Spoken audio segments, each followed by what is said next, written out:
If you were to put any individual's brain under MRI scan, their brain activity actually changes and morphs based on the level of affirmations you provide. So affirmations on a clinical level actually neurologically affect your brain outcome and your brain activities.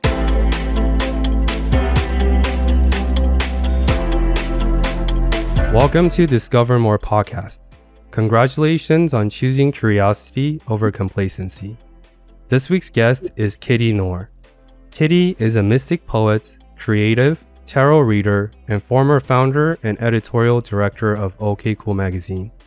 With her unique content and esoteric insights, Kitty was able to amass quite a following on social media, with 85,000 followers on TikTok and over 3 million likes across her platforms.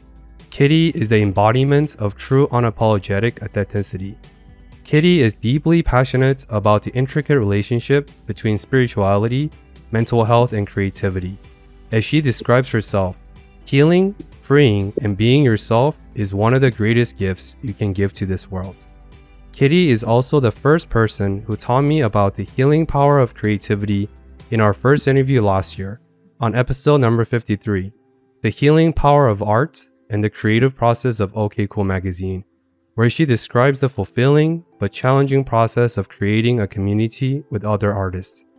Her intro would take another few pages. So here's the excerpt from her website that best describes the essence of Knorr. This is me. This is my attempt to live fully for the sake of those who cannot and still cannot. The queers, the daughters, the witches. Kitty seeks to normalize esoteric knowledge and stress the importance of personal transformation. You can find all things Knorr at Kitty, Knorr, and on her website, kittyknorr.com. Kitty, welcome back to the show. Thank you so much, Benoit. I am so excited to be here. Yeah, very, very excited for round 2 as well. And I know personally, since we have become quite a friend since we met on the show, that the theme that is really prevalent and really important in your life is the idea that human is trippy. Yes. Right? So can you tell me and walk us through what does that mean of being human is trippy to you? I came up with the phrase being human is trippy this time last year in March of 2021, around the same time that I started my podcast called Being Human is Trippy. And I've since taken a break from the podcast, but moving back to it, I want to use that platform to talk about spiritual concepts and kind of demystify spiritual concepts. And I think that the phrase being human is trippy, it's a fun, succinct way to demystify the human experience. Because we tend to understand life and understand ourselves from a very logical, rational place, when in actuality, life is pure chaos. And yes, there is a time and a place to think very logically and approach life very logically, but on a whole, life is trippy. Life is weird. And the phrase is just a reminder to not take things too seriously, not take yourself too seriously. Yeah, that makes sense. And as someone who is both religious and spiritual by trade, I do know that life is trippy and a lot of things about life cannot quite be explained through logic, right? Like the logos and pathos and ethos aren't always sufficient in some ways. How would you then define spirituality, and what does spiritual concept or journey mean to you personally? I'm at the point in my journey where I think everything is spiritual. Being alive, being a human being here, means that you have a spirit. You are a spirit. You just happen to be incarnated and embodying a physical body. If I were to define spirituality, I think it's the relationship that you have with yourself and the relationship that you have to something greater than you. Call it God, call it source, and call it your higher self. I think people that fall under a spiritual category, umbrella, I would assume that all of us, no matter what we believe in, whether that's an organized religion or just an individual form of practice, I think on a whole, to have a spiritual connection with life is to have the awareness that there's something greater at play. Again, call it God, call it source, call it consciousness. There's something bigger than you that you have the opportunity to connect with, and that you have the opportunity to like work with and be of service to that source. Yeah, that's really interesting. So as you know, my partner, she's a physician, right? And a lot of her coworkers who are in medicine, and we have a friend, he's a neuroscientist, and they talk about the more deeply they go into their fields, the more spiritual they become. So a lot of them used to be atheists. They didn't really believe in anything. They're not agnostic by any means. But the more intricate knowledge and the more intricate things they study, whether it's our brains or medicine, I think they find themselves in this crossroad. They're like, it doesn't really make sense. Like all these are so intricately designed. It's holistically designed to create this optimal conditions for life, right? To thrive. And at least my neuroscientist friends, he wasn't as religious before, but I think the more and farther he went into his PhD with neuroscience, he just had so many questions that just couldn't be answered by science, quote unquote. And I sense that. And as we know in Stoic philosophy, like Ryan Holiday's, the book Stillness is a Key, he talks about it's best for us to believe in something that's not in us, because that's how egotism happens. That's how we think we can burden the shoulder of the world by ourselves, right? Like we don't need God. Like Nietzschean philosophy, God is dead, sort of like nihilistic tendencies. That said, Kitty, how has your own spiritual journey unfolded? Because I know you're both religious or you have faith, but you're also very spiritual in a very esoteric sense. And of course, we'll go down into your esoteric interest and the really cool things you've been doing with your work in your life. Thank you, first of all. But I had kind of the privilege of not being raised religious. My dad's side of the family are Jewish, but they don't practice. And my mom's side of the family are Irish Catholics that also don't really practice. So as a kid, never went to church. And when I had graduated high school, had gone to college, and dropped out, came back home, I started gravitating towards astrology. So maybe around the age of like 19, started gravitating towards astrology and started reading self-help books around the same time. And then the self-help books turned into like spiritual texts. And so my interest in astrology, self-help, and spiritual concepts kind of all morphed at the same time. And so simultaneously, my mom, who was an alcoholic, who passed away a couple years ago because of her drinking, she was in the thick of her addiction. And so that definitely influenced me to stop and question life itself and dealing with my own mental demons, looking for answers in these spiritual texts, like developing a sense of faith in something bigger than myself is what helped me cope with like watching my mom and her addiction, and like realizing that you can be like next to a person struggling and still not be able to like physically help them. And so around that time, my mom was not interested in being sober, not interested in going to AA, because, or one of her reasons was that AA is very, very faith-based. It's a Christian program, really. And like one of the first steps, if not the first step, is like handing over, surrendering your power to something bigger than you. And that was a turnoff to my mom. However, maybe back in like 2018, 2017, she went to rehab, like a 30-day program, and then came out of it very spiritual. Came out of it interested in learning about astrology. And so like we solidified a friendship around that time. Again, I was like 19, 20, based on like learning about astrology. Like she was interested in bettering herself. I was interested in bettering myself. And so my first wave of like a spiritual awakening or just like reading a bunch of spiritual texts was coupled with my mom and like her pulling herself out of her addiction and then like me just like learning more about myself and just trying to like cope at that time. And over the course of like 2018 up until 2020, I slowly but surely like stopped pursuing spiritual texts. I slowly but surely stopped learning about astrology, and instead I dove deep into creativity and became very, very passionate about the relationship between creativity and mental health. And so that led me to create OK Cool magazine back in 2018. And for whatever reason, I really felt at the time I had to switch hobbies, that like I wasn't allowed to be interested in both creativity and mental health and spirituality. Like I had to choose one. And so I chose creativity and mental health also because that like it made more sense. It was more socially acceptable. That was definitely part of my thought process. And then fast forward to 2020, during the pandemic, I sat with myself and I realized that I miss studying astrology.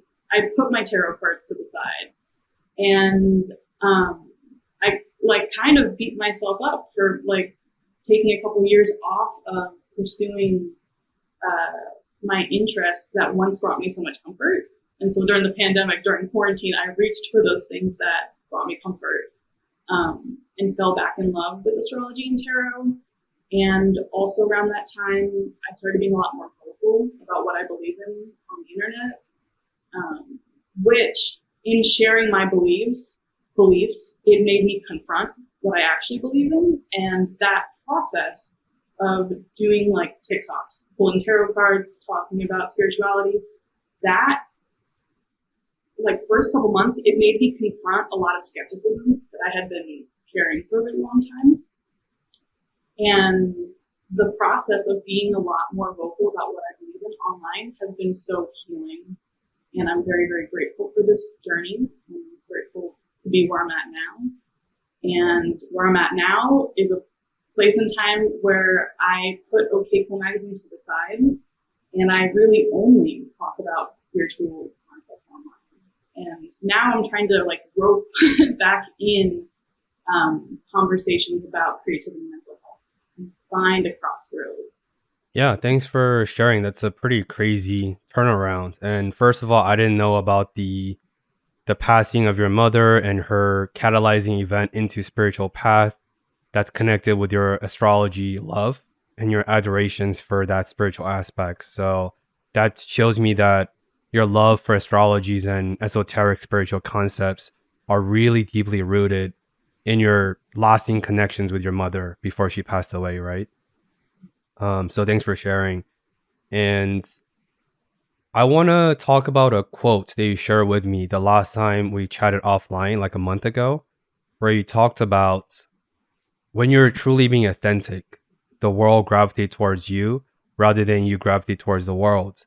Because I sense that threat in the story you just said, right? Because I could imagine the mental skepticism, the mental fuckery that you had to work with to start posting tarot card readings and astrologies and probably some of the most stigmatized spiritual concepts out there where people are like, oh, that's woo woo, that's BS.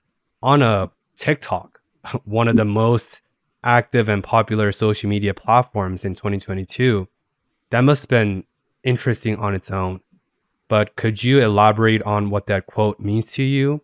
And maybe if you have your own examples or journey that showcase, oh, when you're truly being yourself and authentic to your core of what you believe, the world will resonate with that core belief of yours.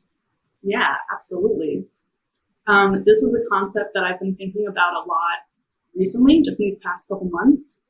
And I actually made a TikTok about it. And essentially in that video, I talk about how to be magnetic, because I truly do think that we are our most magnetic, we are our most attractive when we genuinely do not care what other people think. And when you are doing something for the sake of expressing yourself. And then if you're doing something for the sake of expressing yourself, that in and of itself is authenticity. That's how I would define authenticity. Like when your intentions are pure and you're not holding yourself back, you're just doing something that you're interested in, you're just pursuing a desire. When I first started making TikToks, and it was back in 2020, when I first started doing tarot card readings, I had my username on TikTok was not Kitty Knorr. It was God as a Woman. And I was doing that for fun. I did not care / I didn't think too much about other people finding it. And that's why I think I grew a following. That's why people gravitated towards it. It's because at that point in time, I didn't care. And that it typically happens. And when you think about qualities that are attractive in a person, typically it almost never really matters what a person looks like. We can all mutually agree that confidence is attractive.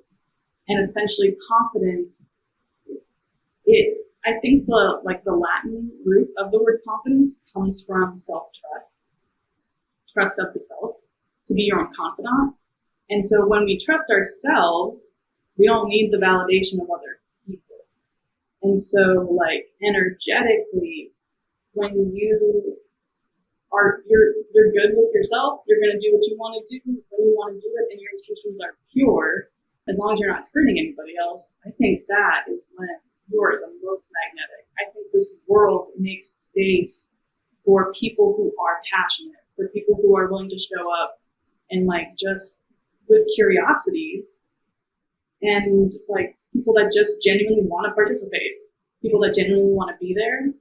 And we live in a world where, as a content creator, as an artist, there's an algorithm that you want to please.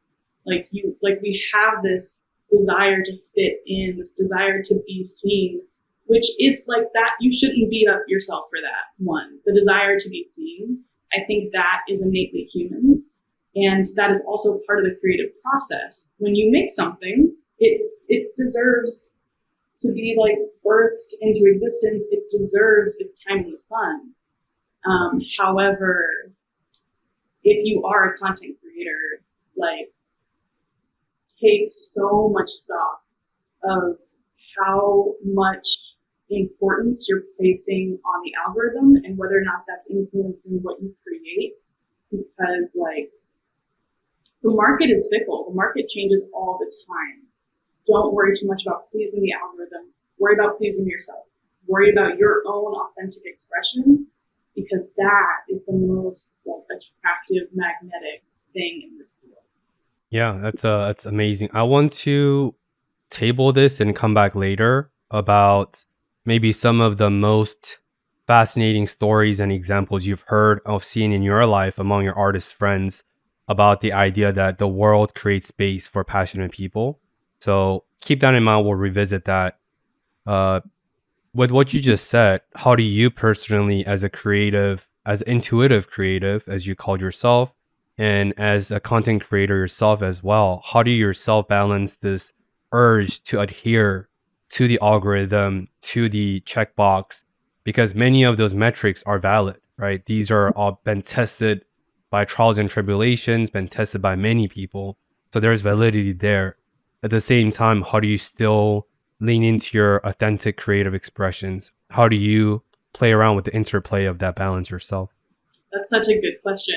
And I think that the last time we talked, Ben, I had mentioned a John Mayer interview in which John Mayer was asked this question, how much of his album is for himself and how much of it is for his audience. And he said it's a 50-50 creation. And genuinely, I believe my work is 50-50. When it comes to my content creation, when it comes to TikTok, I love sitting down and recording a 3-minute video, just talking about life, talking about the current astrology, pulling tarot cards. And I create that content for the people that already follow me, for the people who are interested in what I have to say. I know that the odds are slim that kind of content attracts new followers. Usually it's the 15-second, 7-second, a fast, hit of dopamine that attracts new people. And so I typically do a little bit of like 15-second, like some kind of astrology clickbait, basically, to like up my chances of being on people's For You pages.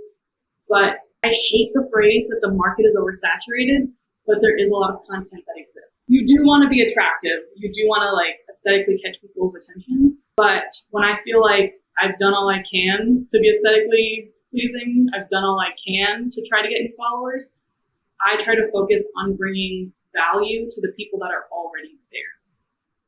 So that is like majority of my content. I truly want to bring value to the people that are already following, people that are already on my page. Yeah, I feel like that's another struggle that a lot of content creators go through is the tug of war between depth versus width. Yeah. Width is like new exposure, new audiences, new people that resonate with your content. But the depth is people who already are following you, people who already are giving their very scarce and commoditized attention to you, right? Because unless you're a content creator on social media or YouTube, it's hard for you to understand how scarce and how competitive attention is nowadays. With content overload, with motivation, every corner is around podcasts. Every person, their mothers have podcasts now, right? So it's very competitive, as you said. So I feel like that balance looks different for everyone, but I really appreciate your nuanced and balanced approach. So with that being said, it's interesting that you said TikTok or the algorithm prefers 15-second reels, right? Something that's instant, something that's fast, gets you on the FYP, right, pages in the front. At the same time, from my research on your content, some of your most liked content are actually 3-minute clips. So I know a series that you've done is called Rising Signs, and it has over 1 million likes. And those clips it's a series of yours, and those series are actually about 2 to 3 minutes each. Why do you think that is? Because as you said, you went against the grain of algorithm, yet it's one of the most liked content that you have. And secondly, for a novice who doesn't really know anything about astrology or tarot card reading, what are rising signs?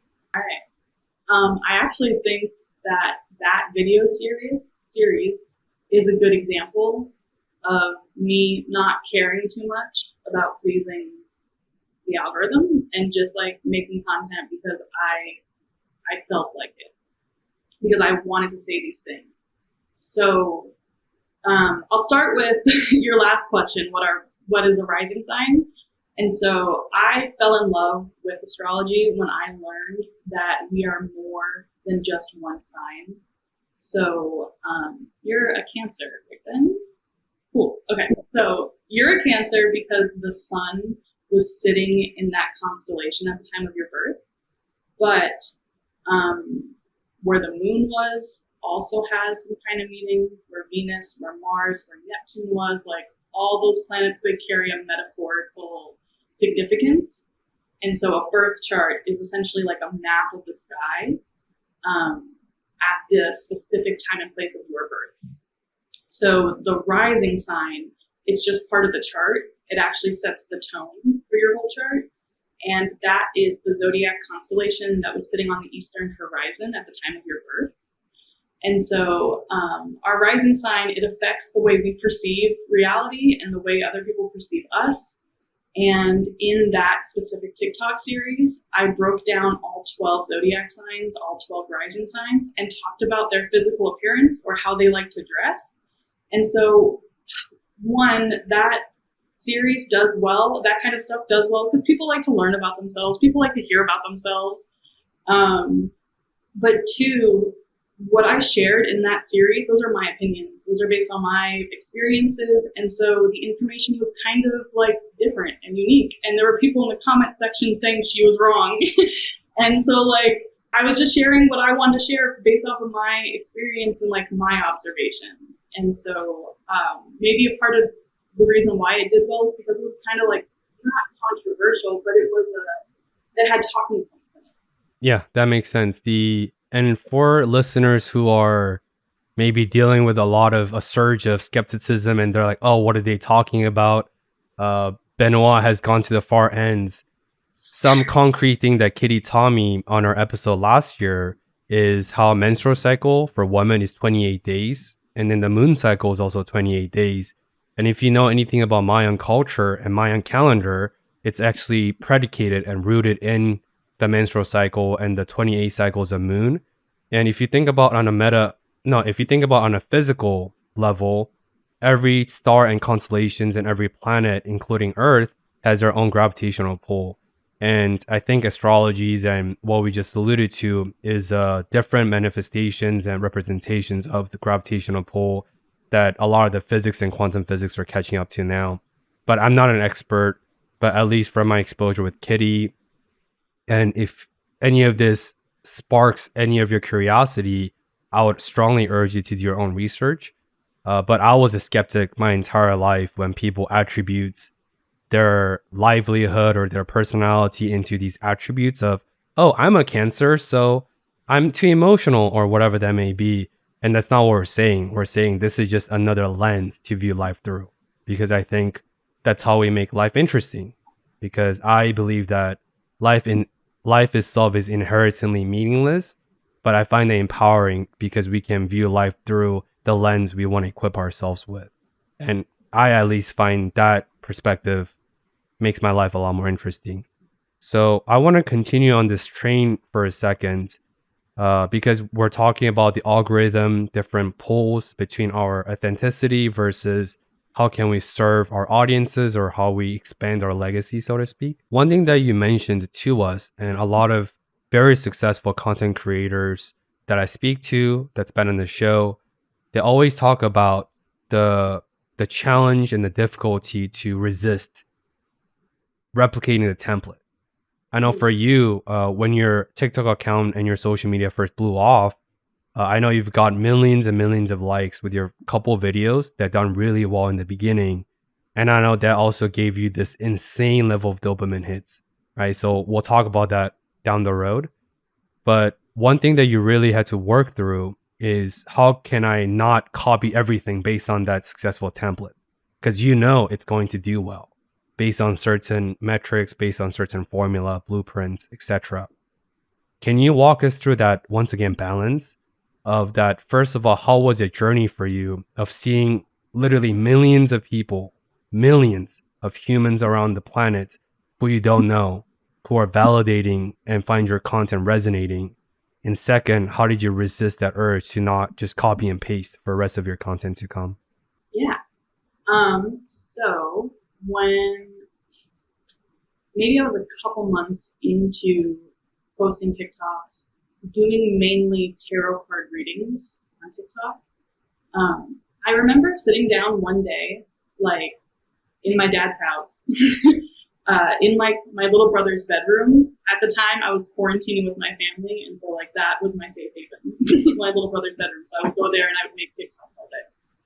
But I sat down to do a regular tarot reading, and it wasn't working. I was fumbling over my words, or I just got like frustrated with it, and I randomly decided to record a series explaining the moon phases and what they metaphorically mean and how they affect or make an impact on our energy levels, or rather how our energy levels reflect that of the moon too. So like around a full moon, we're more likely to be a lot more energetic versus a new moon.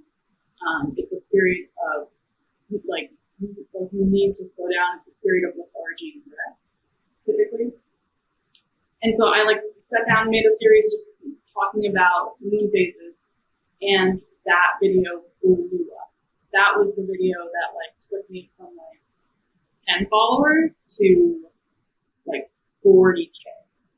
Like it was so fast. I remember like around that time period looking at my phone being like, oh, I'm gonna hit 10K. Oh, I'm gonna hit 20K. And like to your question, Ben, about like seeing the numbers come in, when I felt like I didn't have to work for it, or I felt like I didn't have to work that hard for it.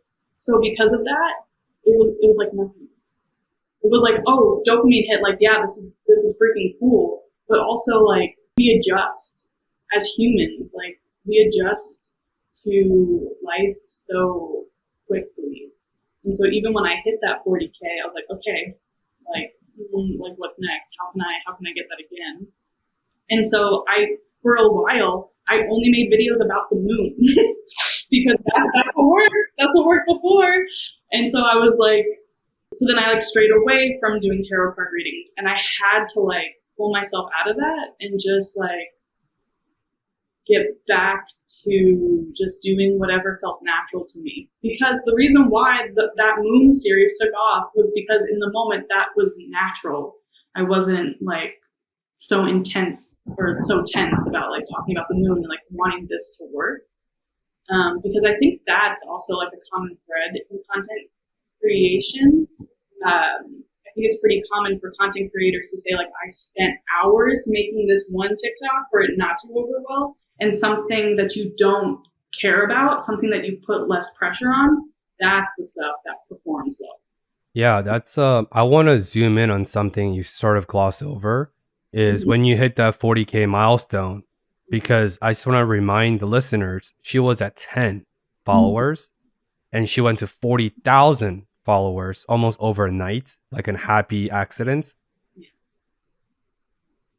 That joy and that satisfaction, the baseline of satisfaction, as you said, it increases because of our insane adaptability to life, to the currents of change.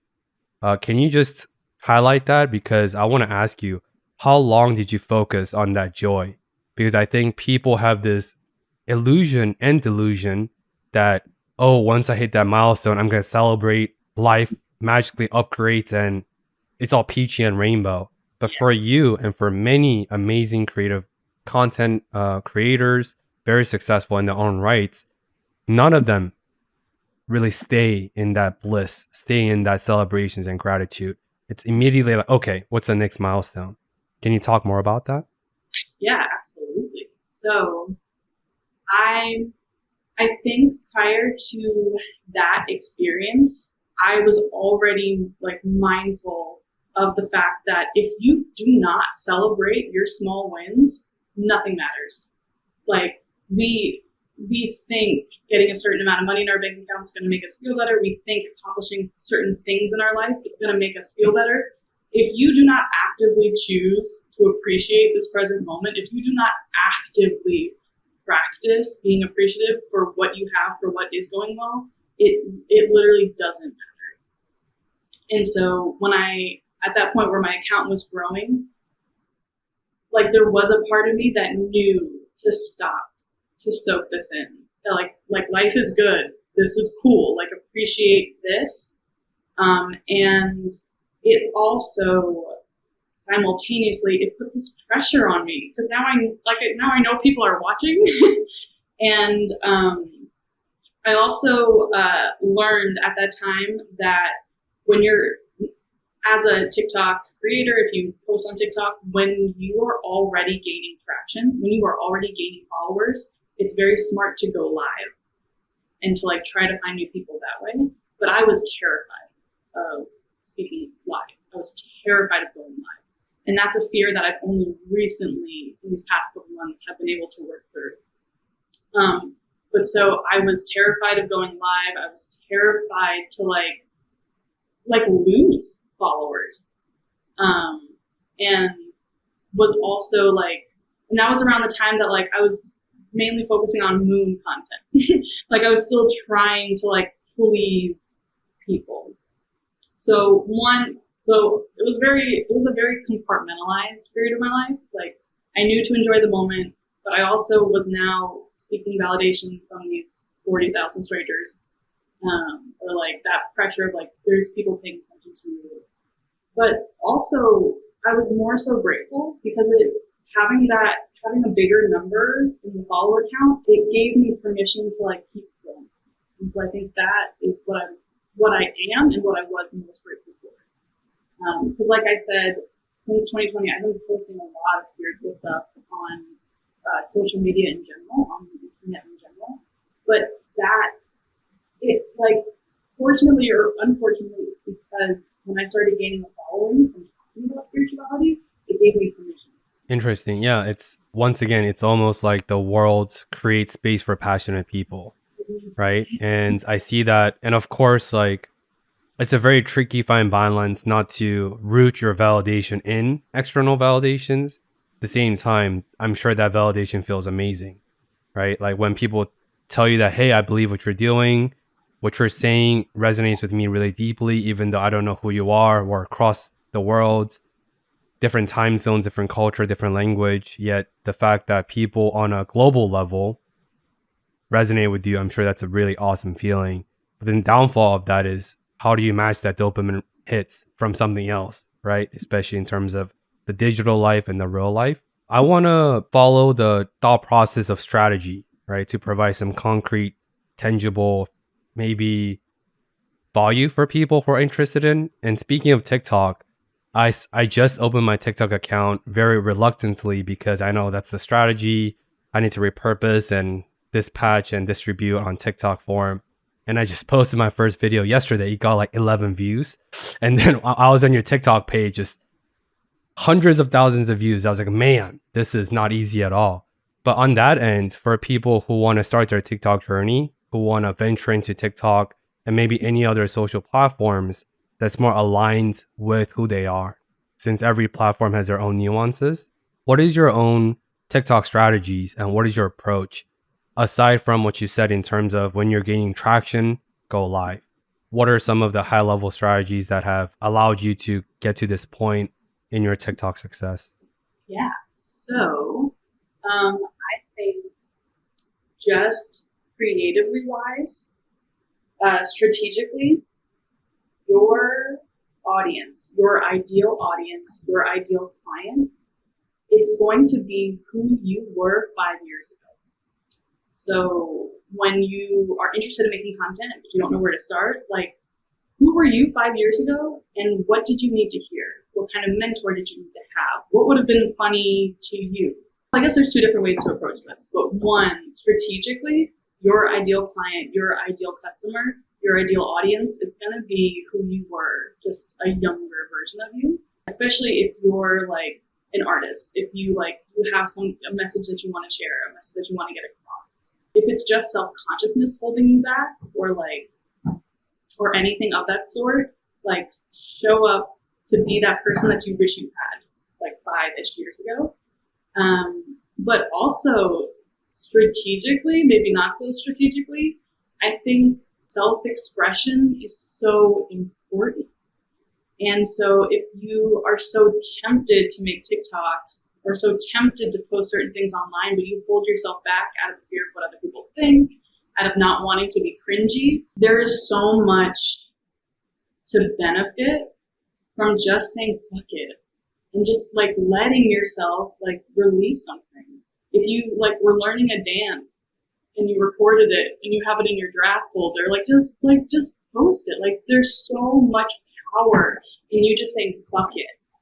And if you are on the hunt to you build a following, you want to attract people to you. One of the greatest pieces of advice that I can give is to not be too precious with what you post. If you have an idea, go act on it. Put it out there. When it comes to you and growing a following for your podcast, shit post, then just post all the time. You can repost things. If you think you're posting too much, that's not your problem. Going back to the idea that there's so much content that exists, there's so much that's already out there, you do have to fight to get people's attention. And by fighting to get their attention, maybe you don't try to fit in, but be loud and be proud about what you're doing. Do not hold yourself back by any means. Yeah, that makes a lot of sense. So how did you personally deal with and confront the resistance? Because I know that before you hopped on TikTok, you weren't always oh, I love TikTok. It wasn't that case for you. I just want to make it more contextualized as how did you personally deal with that internal chatter? Yeah, that internal chatter has been the motivating force for everything that I do. I have such a harsh internal critic. And as a kid, I was extremely hard on myself throughout high school, extremely self-conscious, extremely introverted, but also interested in theater, extremely introverted, but also interested in speech and debate. And so like I always had this like safe space where I could express myself. But I like did not have TikTok on my phone until 2020. Like I didn't have the app until I don't know how long it took me to start recording TikToks, but I really didn't have the app on my phone for long before I started. And again, going back to the idea that like my name was not attached to my account. Like it really was like a safe space for me to fuck around and like create things. And I still am actively working through self-consciousness.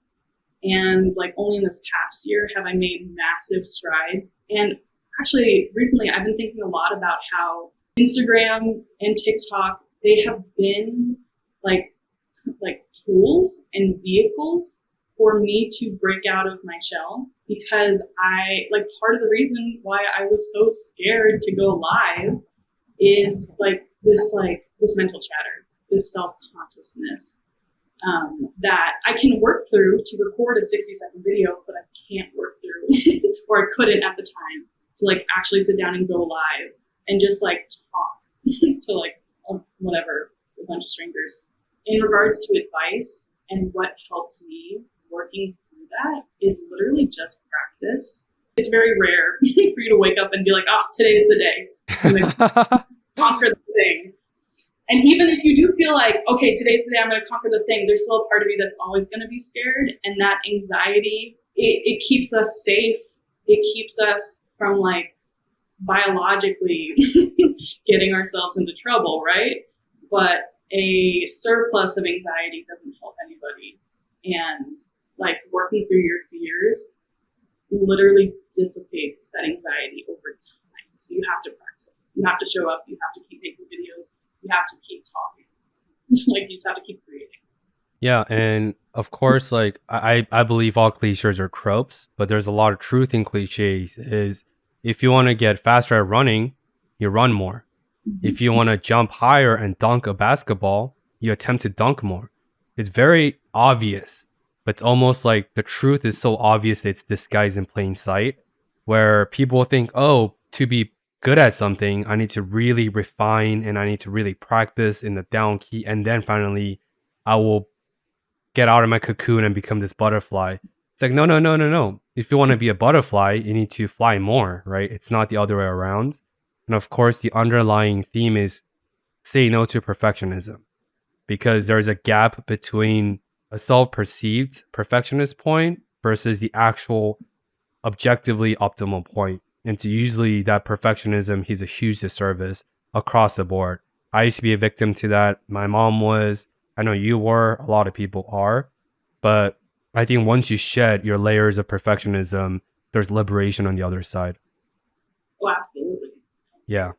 I want to revisit something that you talked about in terms of Life is Trippy and Full Moon, right? Mm-hmm. Which is the Moon series that really put you on the map, so to speak. Last year, it blew my mind, and I actually confirmed this with my partner who works at a hospital. You talked about during full moon, there's heightened energy, right? Energy vortex or heightened activities globally. And I was like, yeah, right. What does that mean? But one of the examples you said is if you examine hospitals or ER, right? The influx of patients and the intensities of their physical trauma and the ER needs also increases. I was like, there's no way that is true. I asked my partner and I spoke with a bunch of ER physicians. They all confirmed that during full moon, it is the most intense and the wildest patient stories in the ER or ICUs or critical care unit. And I was like, what is happening right now? But I think for me, when I hear about those stories and these anecdotal evidence they may be, but evidence nonetheless, it really changes my perspective and how I view the world. And I was like, yeah, I didn't know the world as much as I thought I did. And I think it's that unknown makes life more interesting. Because if you know everything, what's the point, right? So I just want to provide that concrete example for people if you're still finding yourself resisting to this conversation, because it's very much real, but then it's as real as you want to believe it to be. So I want to revisit what we tabled early on in the conversations in terms of some of the cases or success stories that you know among your artist friends or your artist network in terms of the world creates space for passionate people. You aside, because of course you are the shining example of that question, but in your personal life or professional life, does any other really cool, fascinating case studies come up for you when you're like, the world does open up and the world does indeed create space for people who are unapologetically passionate about what they do or what they believe? I'm being brought to like the people that I admire, and so the content creators that I look up to that have paved the path before me. And so like Gala Darling, Angela Gallo, Gabriella Rosie, these are just names of women that have like essentially created financial freedom, creative freedom for themselves by just being themselves, posting online. And so like Gabriella Rosie is an artist who has turned her like painting business, her jewelry line, her clothing line into a brand that like pays all of her bills. And she has like maybe 15, 16, maybe like 20K followers on Instagram. And so that to me, and she's like maybe in her like late 20s. So that to me is so exciting and so motivating. Just because it's this like, she's this average girl. Like, yes, there's millions upon millions of artists that already exist in the world, but she chose to unapologetically just like share the stuff that she makes online. And she has attracted a large audience, but not like millions. And she's still making a living by doing what she loves. Like she's still making a difference, like serving this community. And an example like her makes it feel so accessible. Like that's the dream. That's my dream. And so in terms of like the world making room for passionate people, I believe that is true because of the people that I look up to, because it's worked for them. Yeah, that makes sense. Yeah, that's pretty crazy. And it reminds me about Tim Ferriss's idea, 1,000 true fans, right? Is you don't need a million following if you have a core 1,000 true fans that resonate and that will support you to the end of the world. That itself is enough to create a business, to make it self-sufficient, to make whatever you're doing profitable or sustainable. And that's something that's been supporting the podcast, and it's something that I've carried forward with the podcast since 3 years ago is don't care about the millions or hundreds, thousands. Find that 1,000 true fans and serve them to the best of your ability. And I think your story just perfectly examines that. I want to take a soft pivot into the creative avenue with the journey that you've departed since OK Cool Magazine. I know that based on your pivot and your pivotal journey through saying no to OK Cool Magazine to double down on your creative aspect, and I'm sure, and of course, you learned a lot of lessons along the way. But something really cool happened on the other side is you're able to self-publish a book, right? About tarot reading. And first of all, the paper front cover is so aesthetic. I love the design. It's really cool that you were able to go from a magazine to a book. What has that journey taught you so far? And can you just walk us through that journey? Yeah. So first and foremost, I'm a writer. I love to write. I love poetry. That's my bread and butter.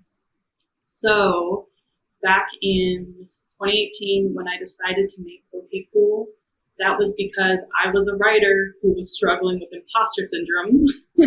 And so I created a magazine about mental health for artists and like reached out to a bunch of like creative friends that I had and like found people through Instagram that were interested in being a part of this magazine that essentially was just about having conversations about imposter syndrome, about how to work through self-doubt when you want to pursue a creative path.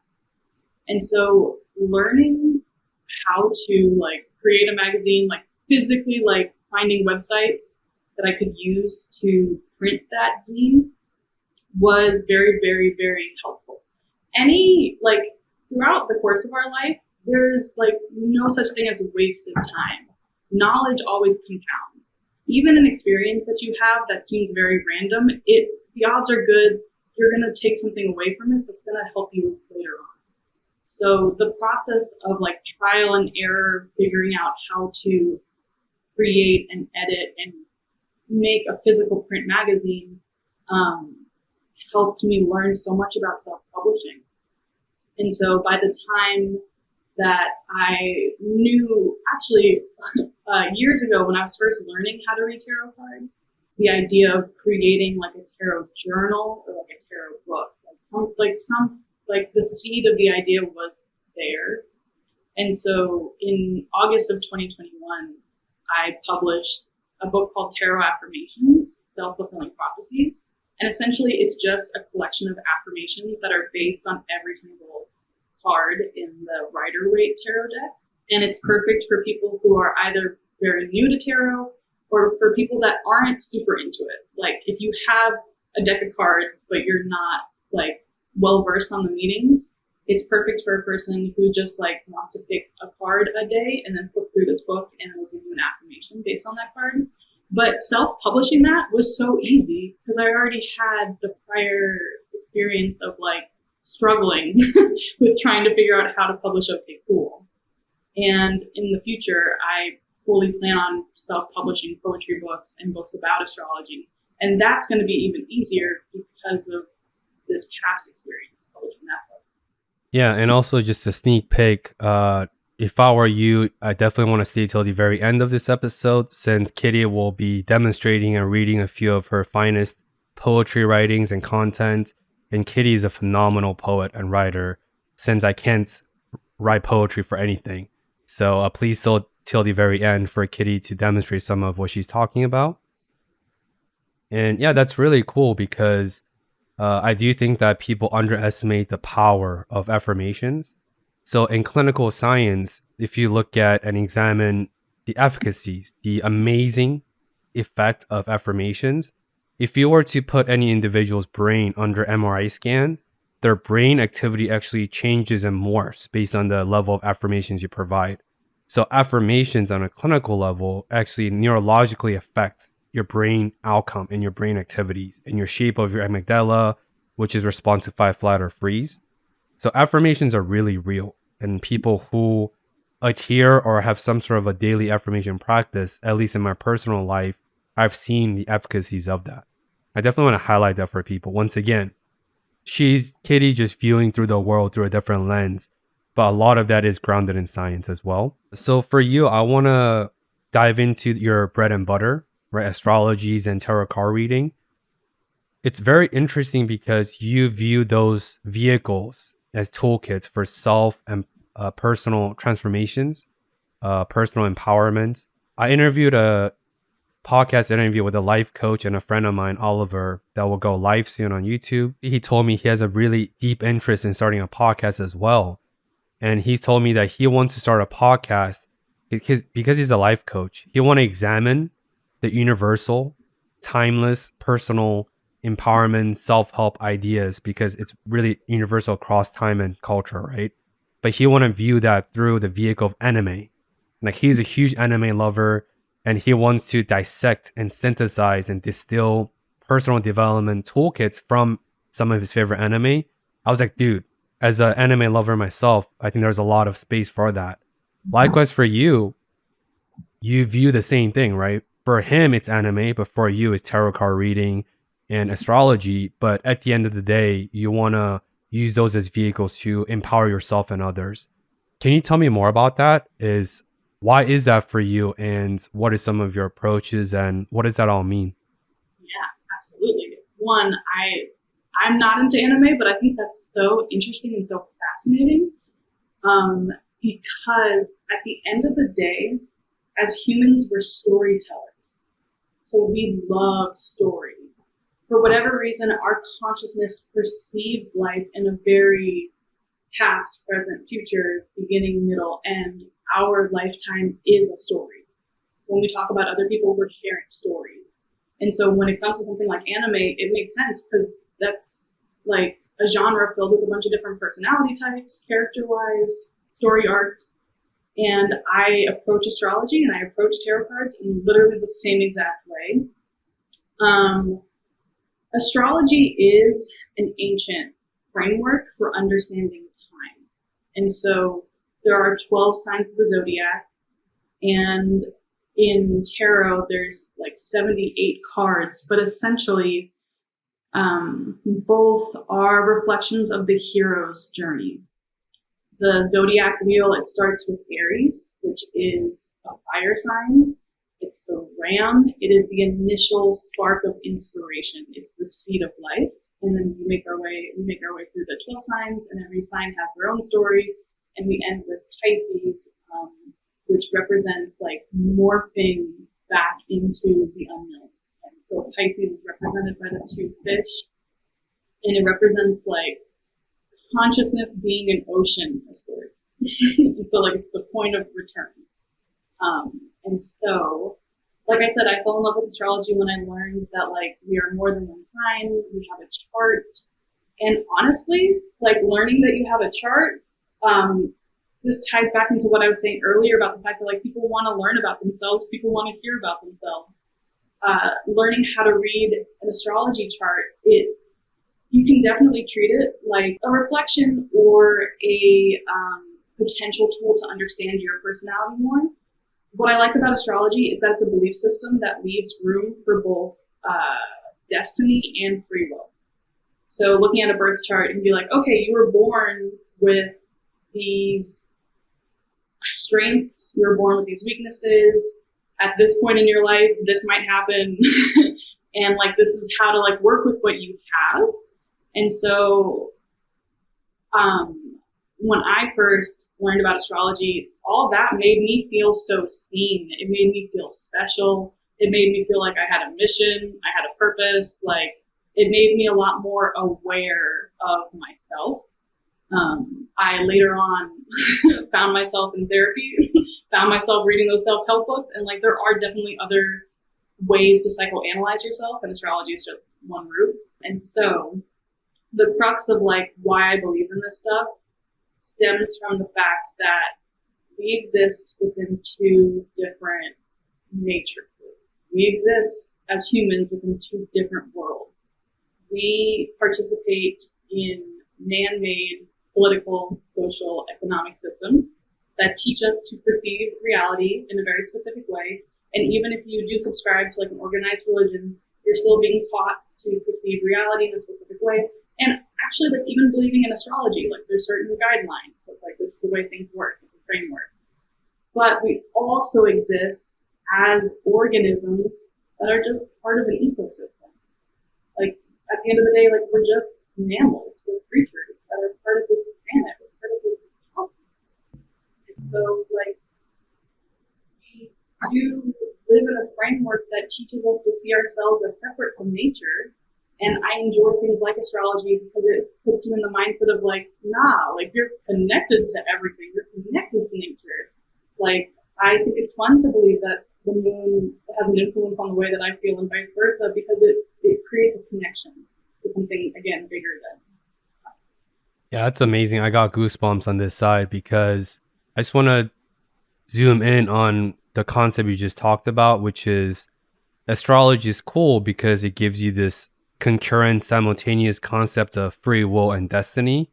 And on a more physical level and concretely, that's similar to nature and nurture, right? Genetics and epigenetics, which is the change of your DNA expressions based on environment, based on nurturing aspects. And we are both always nature and nurture. And I sense that from what you said as well, which is a cool connection I never really thought about.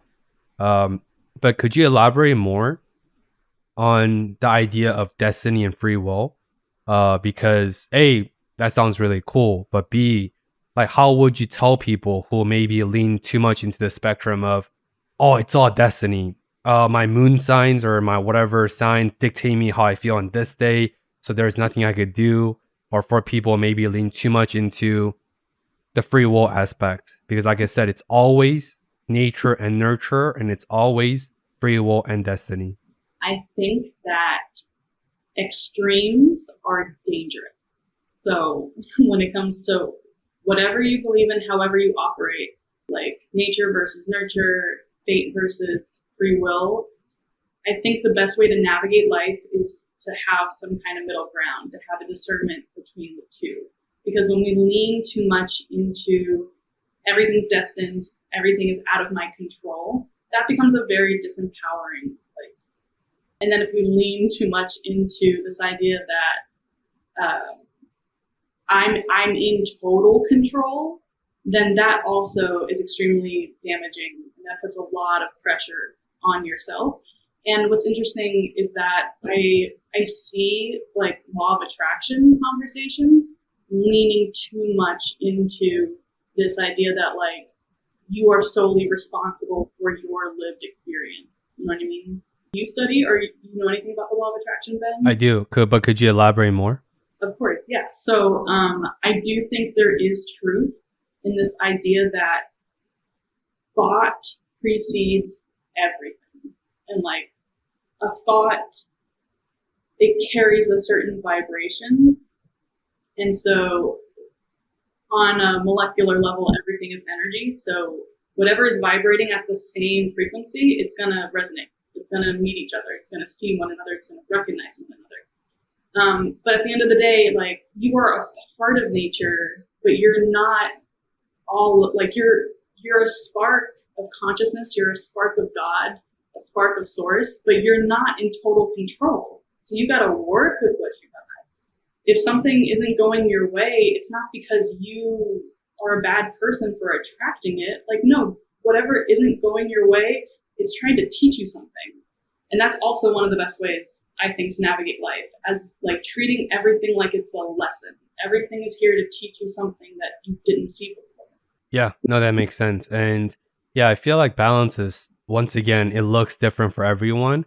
And there is no one size fits all. That itself is a huge disservice, right? Because we're all different floating stardust in this infinite space, and we all have different genetic mutations, different culture, different belief systems, different parenting, different location.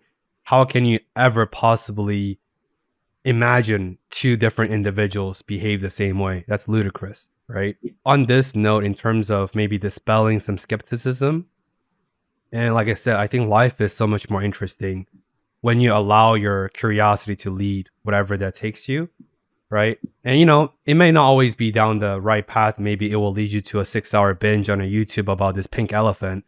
But most likely, I think curiosity is really, really wonderful. And I do think the best way to live life is with a guiding philosophy of endless curiosity. How would you describe what tarot card reading is for people who are like, oh, I don't know, man, that's too much. That's just too far out there. How would you describe what it is and why it could be a really powerful tool for people to learn more about who they are?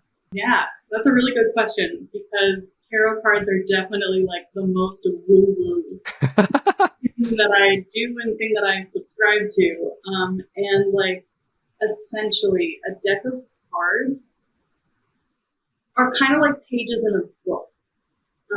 And so reading tarot has actually been one of the greatest things to improve my confidence, like my trust in myself, my ability to like, it's called divination. And divination is a fancy word for a tool that reflects our subconscious. And so there's a little bit of subconscious, like magic involved, and there's a little bit of like synchronicity. And so when you sit down to pull a card, when you sit down to ask a question, you're always going to get exactly what you need in that moment. And so this practice, this process has taught me that nothing in life is random. You can sit down and randomly pull a card, and that card is going to have a message for you. Whether or not you want to hear it in that moment, whether or not it applies to you now or in the future or in the past, like, the 78 cards, they tell the story of the hero's journey. And so, like, all of us, we incarnate and we live our lives, and like we all step into the role of the hero. And along our journey, yes, life looks very different. based on you and your lived experience and where you come from and like what you've gone through. But on a whole, there's certain archetypes, there's certain life lessons that we all move through. And so the cards themselves are just a very basic reflection of like the steps that we go through life. And then based on whoever you're sitting with that's reading your cards, that person is going to use their own intuition. They're going to use their own ability to read energy and figure out what seems most important in that moment in time. I've definitely had my tarot card read in Philadelphia a few years back, and it was pretty accurate based on what I was going through at that moment in time. So it's not that I've always like, oh, that's BS, because at the same time, it's like human psychology, right? Confirmation bias, where you want to attach the meaning on what you want to believe. But confirmation bias applies to all things in life, not just tarot card, not just esoteric stuff, not just spirituality. You believe what you want, period. Right? And once again, I think this is a cool toolkit for people who are interested, because the way I see it is for anything that has survived the eons and the iteration of time, there's a lot of truth in there. Because, and of course, some people might be asking, oh, but then Ben, the best way to create a lie is sprinkle some truth in that. But exactly, there are some truth in that. So we are just a vehicles for resources, and for anyone who's more interested, definitely go to Kitty's website and do more in-depth digging on your own and just look it up. But I think you would be surprised by what you find. So I'm going to make a little bit of a weird connection. And if it lands nowhere, I take full responsibility, but I want to see where you take us. Is first of all, I just want to contextualize what hero's journey is. So very simply put, a hero's journey is the ubiquitous, universal journey of a hero's path across literature, across culture. Is basically a hero leaves the home territory to go on a journey of triumph, right? But to get to the triumph, they have to go through barriers and challenges. But once they become triumphant and come back home, the hero's journey usually ends in a cyclical way where they bring back what they've learned onto the people to benefit. It's a cycle, right? It's a path. It's a very non-linear path. And I think life is non-linear, but capitalistic America tends to function in a very linear sense. I share that, to provide for more context, but I know you also have left and returned and gone and left college 3 times, right? And I sense, not to compare you with the archetype of hero's journey by any means, but I sense that ethos. I sense that thread of you want to go back to pursue what you meant, quote unquote, is, get a college degree, follow the traditional path. But then you left because it was not resonating with you. It was misaligned with who you are. But then you also went back and forth. What has that journey taught you in terms of life, or however way you want to take that question? Yeah. I think just that non-linear experience that I've had with college specifically, it has taught me so much about myself, and it has helped me work through so much perfectionism. That alone has helped me work through comparing myself to others. Specifically, like the people that I went to high school with, that at this point, the majority of them are graduated with a bachelor's, if not even more education. And so, it also taught me how to really, really get on myself and trust my gut. Because graduating from high school, I really wanted to move to New York City. I went to high school in California. I wanted to cross the country, and my parents were not about to let me go that far. I even applied in secret to a school called the New School in Manhattan, and I got in. And then when I told my parents that I got in, they were pissed that I took my mom's credit card and applied behind their back. So there was no way that I was going to go to New York. And I ended up going to Arizona State University. And once I got there, I was absolutely miserable. And I've only really have moved through a couple depressive episodes in my lifetime, but that was the very first one. And I just I did not want to be there. And so I finished out that semester and I moved back home. I went to community college, And then while I was at home going to community college, I was like, oh no, Arizona wasn't the problem. I don't want to go to school. That's the problem. And I like ended up like doing the Disney college program after that stint at community college, like lived in Florida, like really had such a good time, had my college experience down there, moved back to California, and then was not interested in pursuing education, was not interested in going to school. And then years later, when I moved to New York, I, for the first time in years, had time to myself. I was away from my family. I was like, what's the next move? And so I was like, okay, like going to school makes sense. And at the time I had reconnected with my cousin Jeanette, who was like a massive positive influence in my life. And she's a person that I really look up to and a mentor of mine. And she's big on education. And so I listened to Jeanette and I went back to school, and I went back to the new school too. I actually got to go for like a semester, and then COVID hit and then everything went online. And then while I was at home in California participating in classes online, I felt it wasn't resonating anymore. I was like, I don't want to do this. And so I chose to leave school, have not been back since. And then like, it's not even a thought. Like, I'm not interested in going back to education and going back to college. I do think that this is, with the creation of the internet, like this moment in time and moving forward, I'm very curious to see like what happens generationally, because I think moving forward, college is not going to be as required as it once was, as necessary as it once was, just to make a living in the world.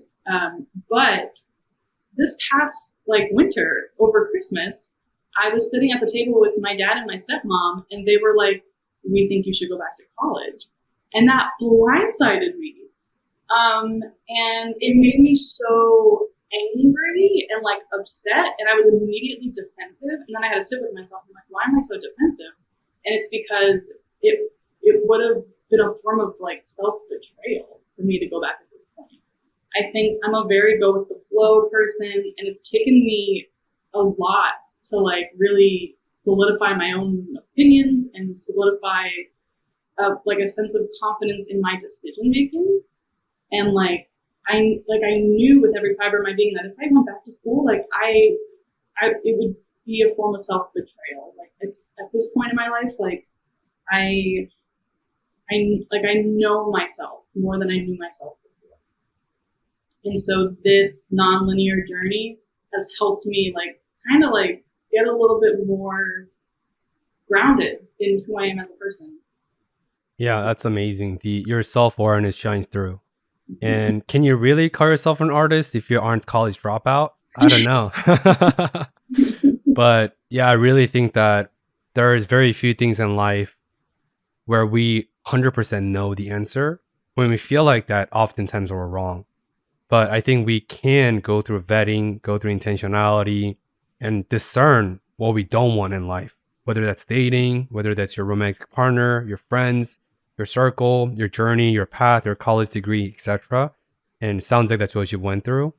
And yeah, I'm really happy and proud of what you said. Is this will be the ultimate sense of self-betrayal, because you don't know the impact and the implication down the line and down the road of your life, what that dissonance and that not just moral, but this incongruence that you have to carry with yourself. You don't know how that's going to manifest. You don't know how that doubt's going to peep in, right? So sounds like so far you have made the right decisions. But life is long, you can always pursue formal education down the line.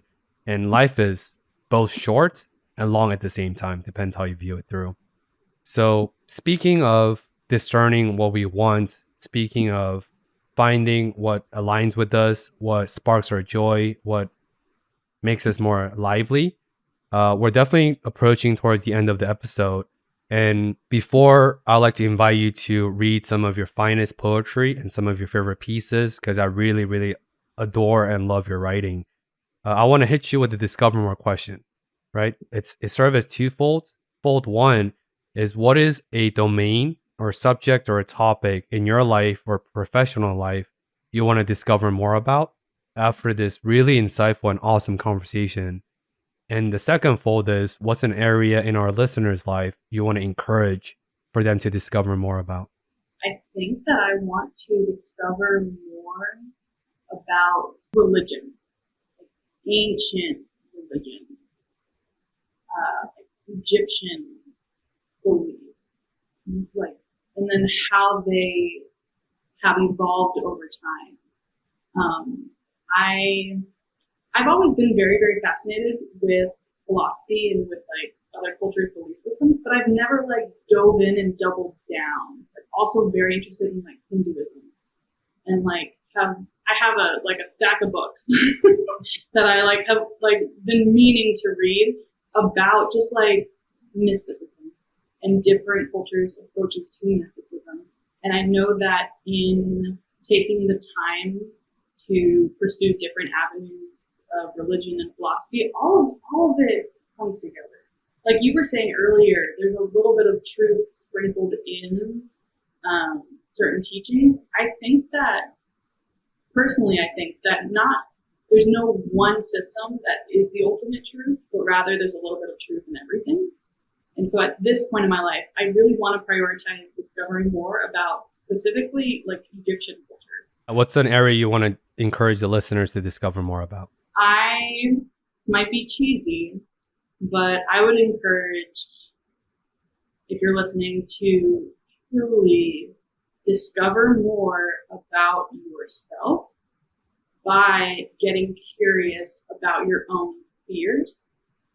I truly think that our deepest, darkest, scariest fears, there's the reason why we fear that thing so much, and whether that has to do with an insecurity or whether that has to do with a passion or a dream or goal of yours, it is so beneficial for you to confront your shadows and why you're afraid of doing certain things. I think that one, there is absolute purpose in you just being here, in you just being present, in you just waking up every day and doing your best. But two, I think we can find a sense of purpose and fulfillment when it comes to facing our shadows, when it comes to facing our fears. That's why we're here, to do the soul work of confronting our mental demons. Yeah, it's like the Carl Jung, right? The shadow self. Mm-hmm. But also what Ellen Watts, the British philosopher, talks about. Life is really simple. And the whole point of life is just to be alive. And I think that we tend to complicate things. But because those two statements are equally true. And it's one of those really trippy thing about life is we can uphold simultaneously seemingly contradicting ideas all at the same time. And both of those contradictions aren't really contradictions if you think about it. But that's a topic for another day. But yeah, I mean, Kitty, before I roll out the red carpet for you, right, for you to plug whatever projects you have coming on. I know, as you said, you have a bunch of projects in the horizon. I'd love to hold a space for you and for you to read and showcase some of your favorite writings. Because anytime I see you post on your website, on social media, I genuinely love what you post. And I think they're so insightful and so creative and so poetic, pun intended, since you are a poet. But yeah, I just like to hold a space for you to see maybe you depart our listeners with some of your most resonating piece you've written lately or before, however you want to choose. Thank you, Ben. I think I'm going to read a couple from my website. And I'll start with one of my favorites, and it's called On Insecurities.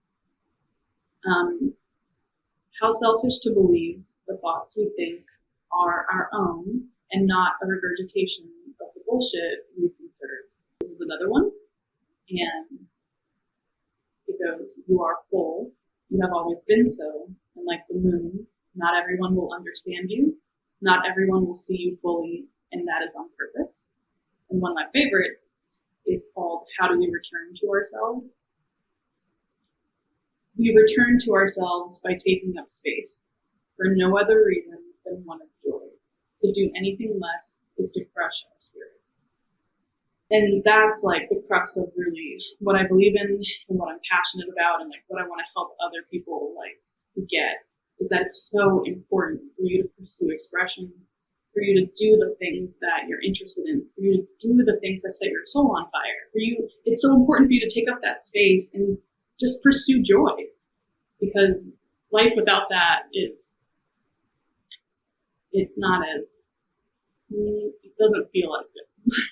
Yeah, and capitalistic America is so great and master the art of putting you in a box, and they're never gonna give you the opportunity to create that balance or create that free expressive outlet.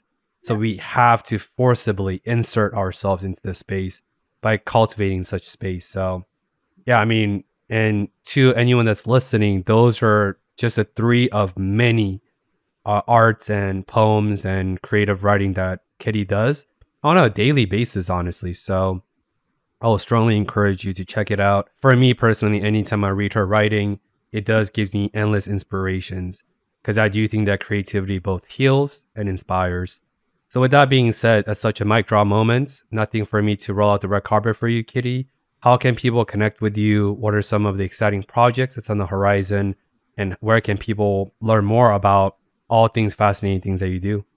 Well, my name is Kitty Knorr, and it's KITTYKNORR, and that is my handle on Instagram, on Twitter, on TikTok, and I have a website, www.kittyknorr.com, and I am currently offering birth chart astrology-based readings as well as tarot card readings.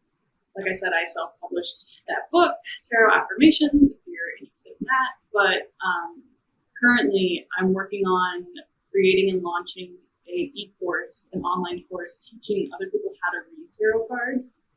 And I think that has so much value in it. Like just the act of being able to read for yourself. Like it's one thing to have the experience of like going to a psychic and like having another person like read for you, but like I was saying earlier, learning how to read tarot cards, it taught me how to trust myself. It taught me how to like see myself as a spirit that is connected to all that is. And so it's definitely a very, very like demystifying the mystical process of like learning how to read cards for yourself, learning how to read for yourself. Very self-reflective.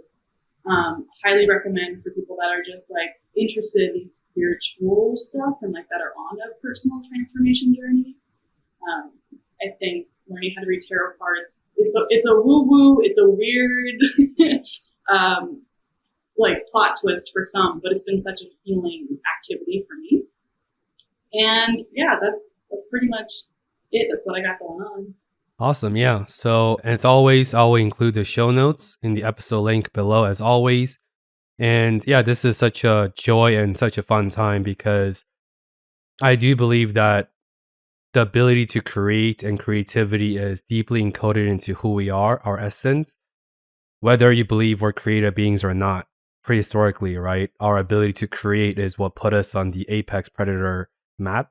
Like I said, I do think that if you navigate this world with a certain blinders on, it's going to limit in what you are able to receive. And I think the best way to do that is just to be openly curious.